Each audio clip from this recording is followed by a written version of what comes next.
love to see all of you talking. I know you're encouraging one another and finding out about each other's lives and weeks and all that stuff. Great to see all of you here this morning, and ask you to turn in your Bibles, please, to the book of Genesis. Book of Genesis, and we are looking at two chapters today, chapter 27 through chapter 28. You know, even when you've studied Genesis before and everything, you always learn a few new things, and that's been the case in my study in preparation for the class today. But so glad that you're here. Let me begin this way. Isaac, we begin here, is aged, although he actually has a few more years left to go. I don't want that one quite up. Yeah, there you go. Thank you, Brett. And hopefully we'll get to the next slide. But Isaac is aged. He's lost his eyesight, or cannot see very well anyway. And Isaac decided it was time to present his blessing. And so he called Esau to go hunt for him. Esau is a hunter, and cook some game for him. That very, it's the second time we've seen, since we began this study of part 2, second time we've seen reference made to Isaac's appetite. Anyway, Rebekah, who favored Jacob, heard what Esau was planning to do and convinced Jacob to help her in deceiving Isaac. Well, they cooked some food, and I think Rebekah cooked the food, and Jacob, pretending to be Esau, brought the food to his father. So I'm just kind of giving you a summary of what we read in these two chapters. Isaac questioned the identity of his son at first, but then presumably he was convinced that the son he was talking to was Esau, but it was actually Jacob, and then he bestowed the blessing on Jacob. At about that time, Esau came back. In fact, the text says, as soon as Jacob left, Esau came back, and both Isaac and Esau realized what had happened. Esau hated Jacob for what he had done. There's no, the text doesn't say anything about how he felt about Rebekah, but he hated Jacob for all of this, and Rebekah told Jacob to flee the area, to flee home, and go back to her home and find Laban, her brother. And Jacob would go into a kind of form of exile. Okay? Before going away, Jacob was given instructions from Isaac not to marry a Canaanite wife like Esau had done before. In fact, Esau had married two Hittite women, Canaanite women. Isaac blessed Jacob and sent him away to the family of Rebekah, while Esau reacted with anger. Jacob left and came to a place where he set up a stone for a pillow and slept. He dreamed of a ladder or a stairway, reaching up into heaven with angels ascending and descending upon it. And the Lord stood above in that vision, in that dream, and then gave Jacob the same promises he gave to Abraham and Isaac. When Jacob awoke, he set up a pillar, poured oil on it, and called the place Bethel, meaning house of God. Jacob made a vow that the Lord would be his God. It would be sometime, however, before coming back to this place, if I remember right, about 20 years, and remembering what had happened. The story moves forward as the promises of God are once again put into the spotlight. Okay? Bill, please go ahead.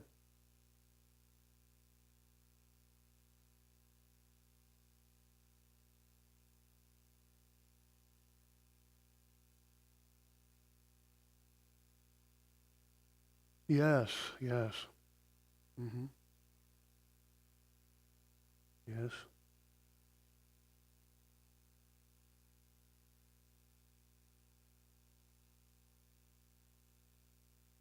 Yeah.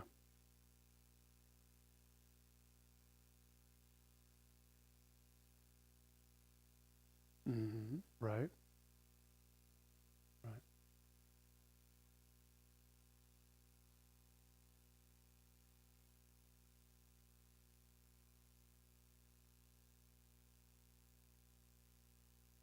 Okay.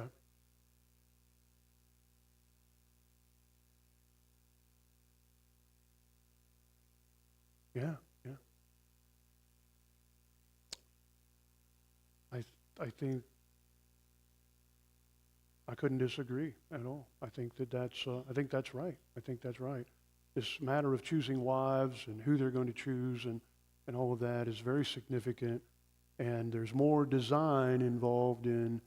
Obviously, there was great design involved in Isaac choosing Rebekah, and then the two sons, Esau. You know, he didn't take any information or any advice.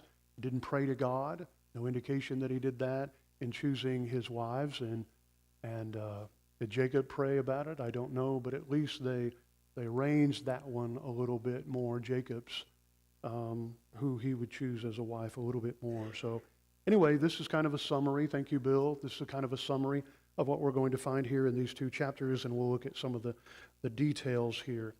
It's unlikely that we will understand this narrative very well unless we look at this inspired record. I think this is going to help us a lot in Hebrews chapter 12. In Hebrews 12, verse 14 and following, we read this text, 14 through verse 17. Pursue peace with all people and holiness, without which no one will see the Lord, looking carefully lest anyone fall short of the grace of God, lest any root of bitterness, this is the anti, this is the opposite of where we want to be, lest any root of bitterness springing up cause trouble, and by this many become defiled, lest there be any fornicator or profane person like Esau, who for one morsel of food sold his birthright. For you know that afterward, when he wanted to inherit the blessing, he was rejected, for he found no place for repentance, though he sought it diligently with tears. And so we're going to see this actually unfold in history as we read this text. I think that colors that's the later inspired writers' interpretation of Esau and of his actions, though nothing is said here in this particular text of Jacob, though he is wrong as well. So what we're going to see in verses 1 through 4 is that how Isaac instructs Esau to prepare a meal for the blessing, and I think we can easily decipher this and understand it. Now it came to pass when Isaac was old and his eyes were so dim that he could not see, that he called Esau, his older son, and said to him, "My son," and he answered, "Here I am."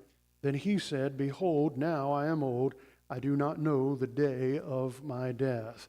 Now therefore, please take your weapons, your quiver and your bow, and go out to the field and hunt game for me, and make me savory food, such as I love, and bring it to me that I may eat, that my soul may bless you before I die." And so there's the anticipation on Isaac's part that he believes he's going to be dying soon, and this is the time while he has the presence of mind and energy in order to pass on this blessing to the firstborn son. Now, what's going to happen here?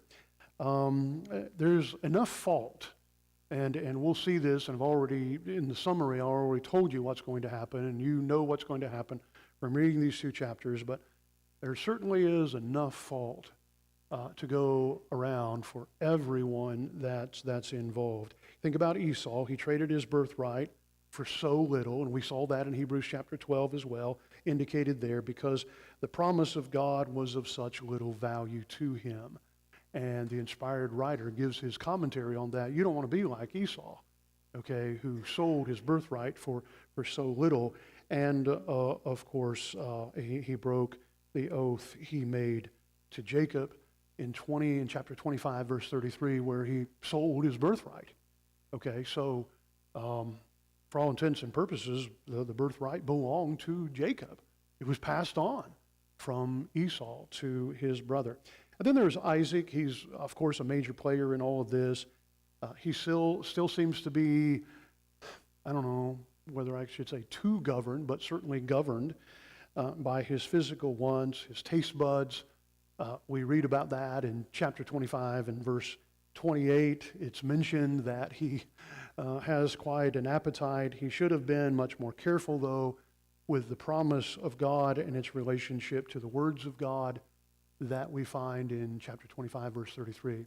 You want to take a moment while I'm talking or whatever, go back and review chapter 25 and verse 33, where you remember Rebekah is feeling some pain and discomfort as she is carrying Esau and Jacob in her womb, and she goes to God in prayer about that, and the Lord has something monumental to say to her about what's going to come of her two sons, Esau and Jacob. Anyway, he thought he was speaking to Esau here when actually he was speaking to Jacob.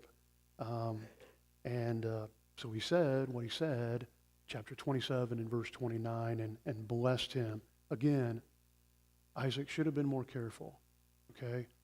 Seemingly, he took some care, but definitely not enough care to see who he was blessing and who he was talking to. And then there's Jacob and Rebekah.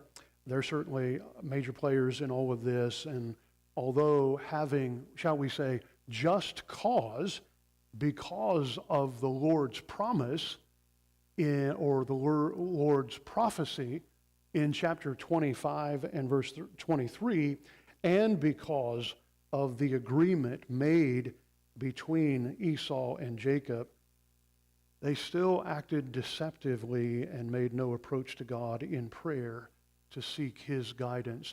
When Rebekah heard what Isaac was planning to do, she should have gone immediately to the Lord in prayer and received his advice and his guidance. There's no indication that she did any of that. But anyway, three things are going to result from these actions, as we will see in the text.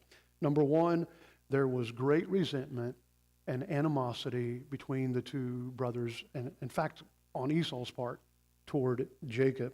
Number two, Jacob was forced into leaving the home of his parents, okay? Prematurely, he didn't want to do that. There was no previous plan in order to do that. And then number three, the Lord's purposes are fulfilled, okay? In all the trouble and in all of this interaction that's going on, the Lord's purposes are still being fulfilled. Isn't that interesting how God does that in spite of all of our efforts? Anyway, a word or two regarding the blessing of the birthright. Okay, just some stuff that I kind of picked up from reading the scriptures and from reading what other people had to say about this. Of course, the birthright had to do with rights and privileges and blessings of the father to the firstborn. Okay, this was the social, the culture of the time, and God is working with that cultural, with that tradition of the time. Israel, you may recall, had received special privileges, was in a position of honor and privilege among all the other nations, and in Exodus 4 and verse 22, Israel is identified as God's firstborn. And as being God's firstborn, the preeminent nation among all the other nations, Israel had received, of course, great status before God and among all the other nations. All first things belong to the Lord. Okay, the law of Moses is going to tell us later on, all first things belong to him. Exodus chapter 13, verse 32, Deuteronomy chapter 15, verse 19, and elsewhere. This is a reminder to all of Israel, and a reminder to us as well, that life is from God and it is his good gift. Okay? All firstborn things belong to the Lord in the culture of that time and under the law of Moses. And then the firstborn typically receives a double portion of the father's inheritance, according to Deuteronomy 21 and verse 17. No matter how many sons, and this is applicable only to the son, but no matter how many sons, the firstborn will receive a double inheritance. So I don't know how you would figure that out, but if you had 8 sons, for example, then the first son would receive not only the inheritance that belonged to him, but he would receive a double inheritance. And then the other 7 sons would have to split up what remained, okay? Either split up among themselves or it would be apportioned to them. If there were only 2 sons, then the older son, he would receive everything. Okay? Everything, because he would receive double. And then the firstborn has the responsibility laid upon him of family leadership and protection. The birthright seems to have been transferable. You could transfer it, as seen in the cases of Joseph and Moses and David. Okay? These are men who were not the firstborn, but they ascended to basically the leadership of the family or the clan. And then as it concerns Abraham's family, the possessor of the birthright inherited the Abrahamic covenant, Hebrews 12 verses 16 through 17, and was to be apprehended by faith, Hebrews chapter 11 and verse 20. Bill, go ahead, please.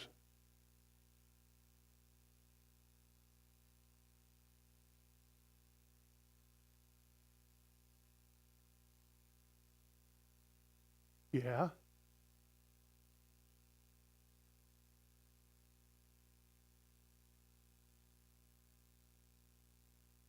Okay. Yes. I believe you're correct about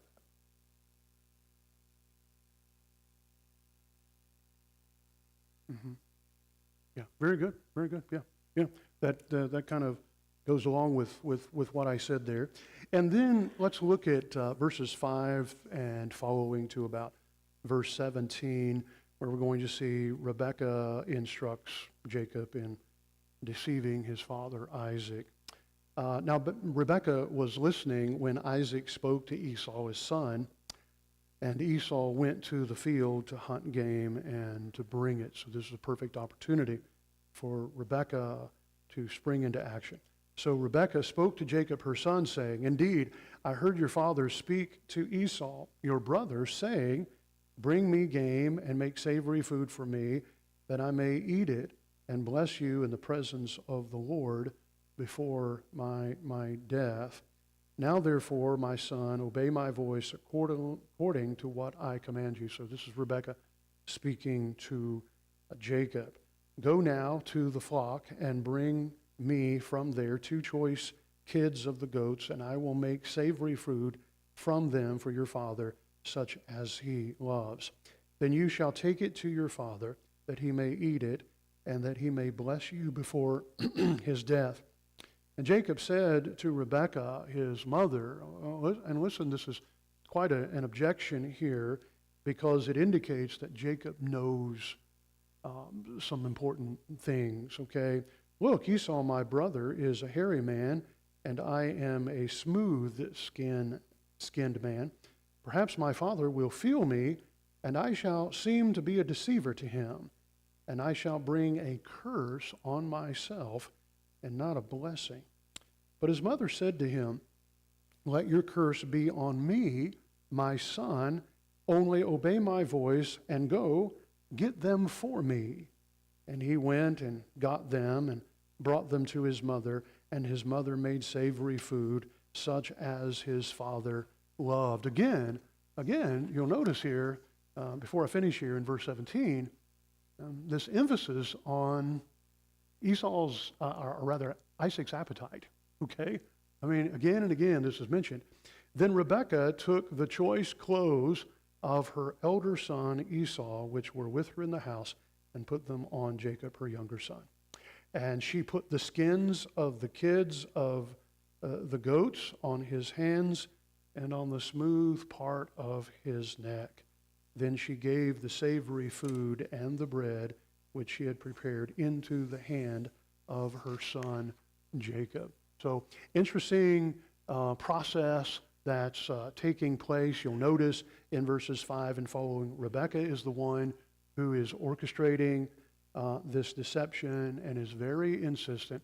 I find it interesting, maybe you do as well. Does anyone else know?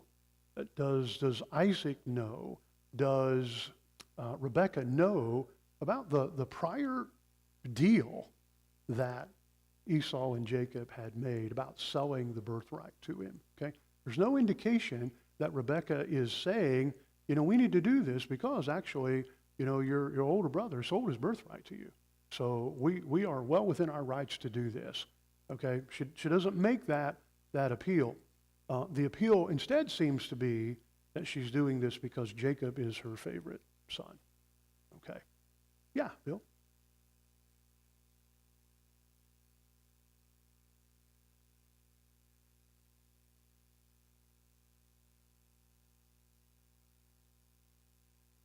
Yeah, true. Mm-hmm.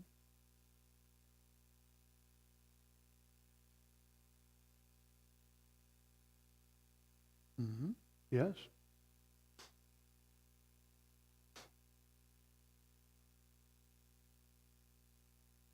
Yeah, he is. Yeah, correct. Yeah, that's right.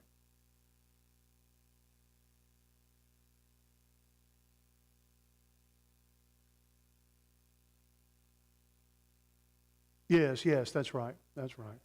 Whether she knows it or not. Yeah,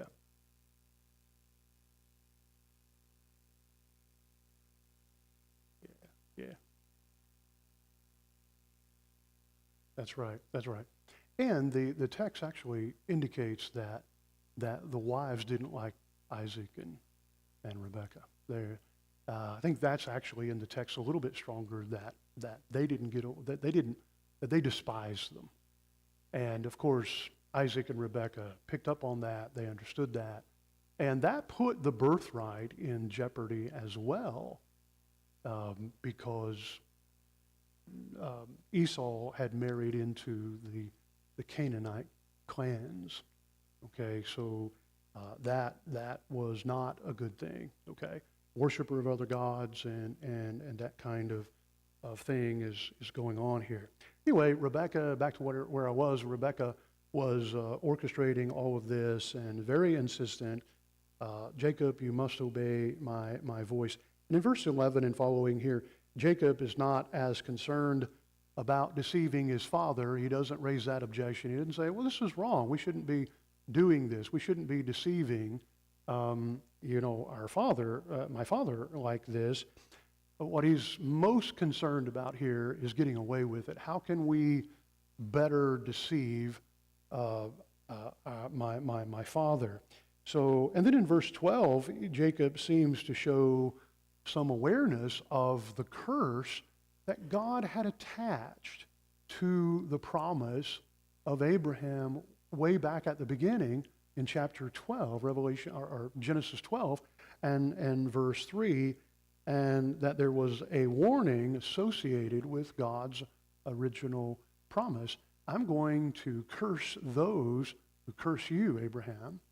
And Jacob shows some kind of awareness of that. Apparently, the promise had been passed down through the family, through Isaac and now to Jacob and Esau, and they're aware of the curse as well. You impede Israel, you get in the Jacob's or Abraham's children, you impede them, you are against them, you fight against them, you are bringing upon the wrath and judgment of God. And so Jacob seems to be somewhat aware that he doesn't want to do this. But his mother is there, Rebekah's there. She's insisting that they go forward with this plan. And so Rebekah says in verse 13, remarkable that she says this, let your curse be on me, my son. Only obey my voice and go get them for me. Go get those lambs and let's prepare the food. Let's begin this process. By the way, doesn't Rebekah's words in verse 13 remind you of a statement similar to this? You know, about the women at the crucifixion of Jesus, you know, or the people. No. I'm not thinking about the women. I'm thinking about the Jews, you know, at the crucifixion of Jesus. They say, his curse be upon us and upon our children forever. Okay? I mean, that's really saying something.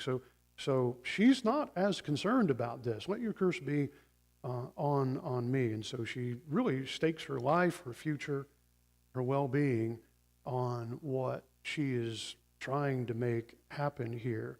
And as will be seen, the deception involves, interestingly enough, if you take it apart a little bit more, it involves Isaac, his handicap of being blind. Had Isaac been able to see, this may have turned out differently, okay? Had he been able to trust the sense of his sight, but he couldn't do that. He was blind.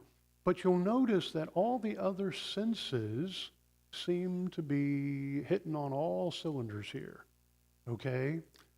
He can't see, but he can touch, and he can hear, and he can smell, and he can taste, okay? So all of these senses are in play here as far as Isaac is concerned. And so the deception is achieved, okay? There seems to be a little bit of doubt as to whether Isaac is really going to be fooled, whether he's really going to be tricked, deceived, or not. But it happens. And so verses 18 and following, so he went to his father and said, my father, and he said, here I am. Who are you, my son? And Jacob said to his father, I am Esau, your firstborn. I have done just as you told me. Please arise, sit and eat of my game, that your soul may bless me. So, you know, Isaac is able to get up. He's not so elderly and decrepit that he can't get out of his bed. He can go to the table and all of that. But Isaac said to his son, verse 20, whom he thinks is Esau, how is it that you have found it so quickly, my son? And he said, because the Lord your God brought it to me. And so, isn't that interesting that Jacob is not afraid to invoke the Lord and his blessings in all of this? He kind of compounds his lie by invoking the Lord's aid in the hunt. Then Isaac said to Jacob, please come near, that I may feel you, my son, whether you are really my son Esau or not. So there's something going on in his mind that he's thinking, you know, there's something that this seems like maybe it's Jacob or somebody else instead of Esau. And so, you know, if you're reading this for the very first time, and most of you have read this many times before, you're thinking as you're reading this, you're thinking, oh, is he going to be discovered? You know, is this deception going to come unraveled? And of course it doesn't. So Jacob went near to his father, verse 22, and he felt him and said, the voice is Jacob's voice, but the hands are the hands of Esau. And he did not recognize him because his hands were hairy like his brother Esau's hands. So he blessed him. And then he said, are you really my son Esau? And he said, I am. So there's just a very bold lie there. He said, bring it near to me, and I will eat of my son's game, so that my soul may bless you. So he brought it near to him, and he ate, and he brought him wine, and he drank. Then his father Isaac said to him, come near now, and kiss me, my son. And he came near and kissed him, and he smelled the smell of his clothing and blessed him and said, surely the smell of my son is like the smell of a field which the Lord has blessed. Therefore, may God give you of the dew of heaven, of the fatness of the earth, and plenty of grain and wine. Let peoples serve you, and nations bow down to you. Be master over your brethren, and let your mother's sons bow down to you. Cursed be everyone who curses you, and blessed be those who bless you. Now, verse 29 is the key blessing there. And this runs completely opposite to what the Lord had prophesied in chapter 25 and verse 23. Okay? Question is, I think I know the answer to this question. The question is, does Isaac know what the Lord had said to Rebekah in chapter 25, verse 23? I think the answer surely has to be yes. Surely he knows it, okay? But, he is going forward. Isaac is going forward in blessing Esau. If he knows about the Lord's promise in chapter 25, verse 23, he shouldn't be doing that. Go ahead, Bill.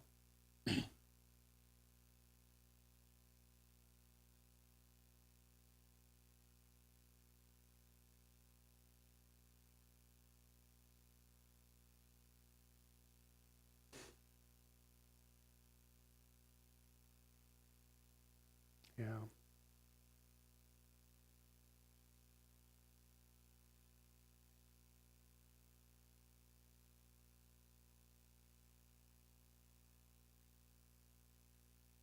Yeah. Yeah.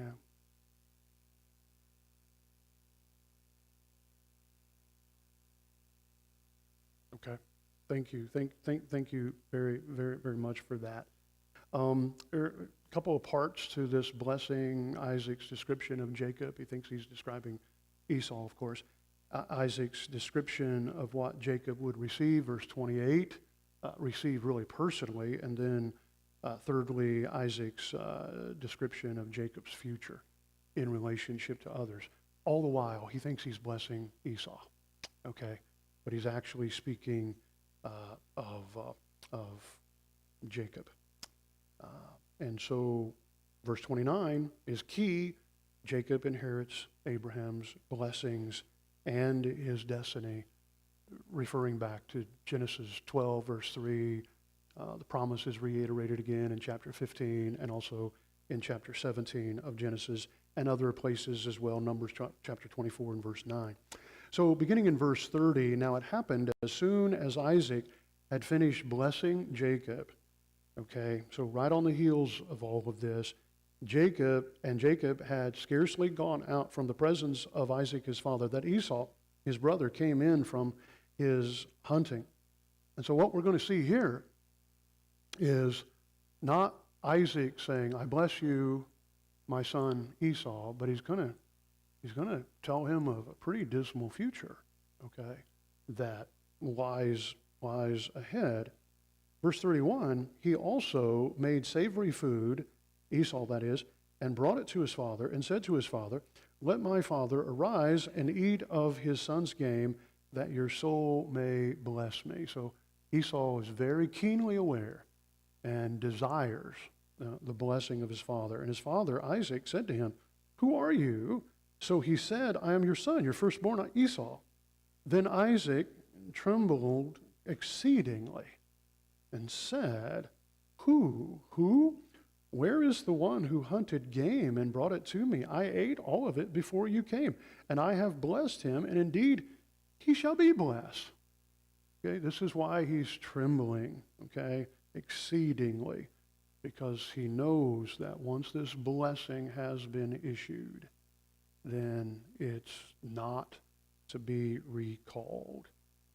When Esau heard the words of his father, he cried with an exceedingly great great and bitter cry, and said to his father, "Bless me also, O my father." But he said, "Your brother came with deceit and has taken away your blessing." And Esau said, Is he not rightly named Jacob, which means supplanter, someone who impedes? For he has supplanted me these 2 times. He took away my birthright, and now look, he has taken away my blessing. And he said, "Have you not reserved a blessing for me?" And I want you to notice here that Esau takes no responsibility for any of this, okay? He's made some pretty bad decisions, the primary one being selling his birthright to his brother, okay? And he makes no indication that, he made a bad decision there, okay? And that it was actually the birthright did belong to Jacob, okay? Again, you kind of wonder, does Isaac know about any of this? And it looks like maybe he doesn't. He doesn't know about the selling of the birthright. Then Isaac answered, verse 37, and said to Esau, "Indeed, I have made him your master, and all his brethren I have given to him as servants with grain and wine. I have sustained him. What shall I do now for you, my son?" And Esau said to his father, "Have you only one blessing, my father? Bless me also, O my father." And Esau lifted up his voice and wept. Then Isaac, his father, answered and said to him, "Behold, here's the blessing, shall we say, anti-blessing. Behold, your dwelling shall be of the fatness of the earth, and of the dew of heaven from above. By your sword you shall live, and you shall serve your brother. And it shall come to pass, when you become restless, that you shall break his yoke from your neck." Now, there are some good things in there, but verse 39 is not one of them, okay? I think it's mistranslated, not very translated very well, because the meaning here of the words "of the fatness," "of the dew," actually probably should be better translated "away from the fatness" and "away from the dew." So I don't think verse 39 is promising any kind of prosperity for him. The only good, positive thing here is that when you become restless, verse 40, you shall break his yoke from your neck. You will get out from under his rule and his control. That is a prophecy from Isaac. It is best to interpret it as being fulfilled in 2 Kings chapter 8, verses 20 and 22, when the Edomites were able to get out from under the yoke of Israel. Verse 41 and following, so Esau hated Jacob because of the blessing with which his father blessed him. No introspection going on Esau's part. And Esau said in his heart, "The days of mourning for my father are at hand. Then I will kill my brother Jacob." So his hatred rages against Jacob. And the words of Esau, her older son, were told to Rebekah. So she sent and called Jacob, her younger son, and said to him, "Surely your brother Esau comforts himself concerning you by intending to kill you. Now therefore, my son, obey my voice. Arise, flee to my brother Laban in Haran, and stay with him a few days." Okay, stay with him a few days. Okay, that few days is going to turn into many, many years. Okay, about 20 years, I think, until your brother's fury turns away, until your brother's anger turns away from you and he forgets what you have done to him. Okay, Rebekah doesn't say what I did to him. Okay, she says what you've done. Okay, Jacob, what you've done to him. Then I will send and bring you from there. I'll send word that you can come back home. Why should I be bereaved also of you both in one day? So I don't want you to die and be killed. Then verse 46 is interesting. And Rebekah said to Isaac, I am weary of my life because of the two daughters of Heth. So she's thinking, Jacob's not going to be here. We're not going to be choosing him a wife, okay, and then have grandchildren and all of that. He's going away, okay, and what do I have left? Well, I have Esau here, and I have his two wives that I can't stand, and they can't stand us. If Jacob takes a wife of the daughters of Heth, like these who are the daughters of the land, what good will my life be to me? Isn't that interesting? One of the lessons that we can learn, and there are several lessons that we could learn, and that is, be careful who you choose to marry, okay?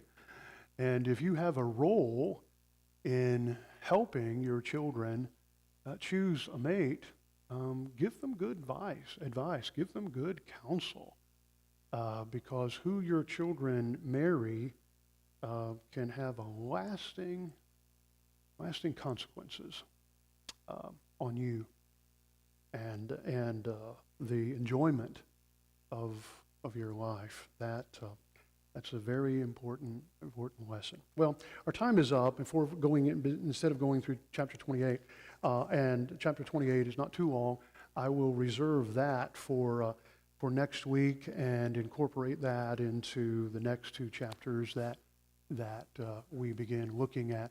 But from here on out, this is primarily going to be about Jacob, okay?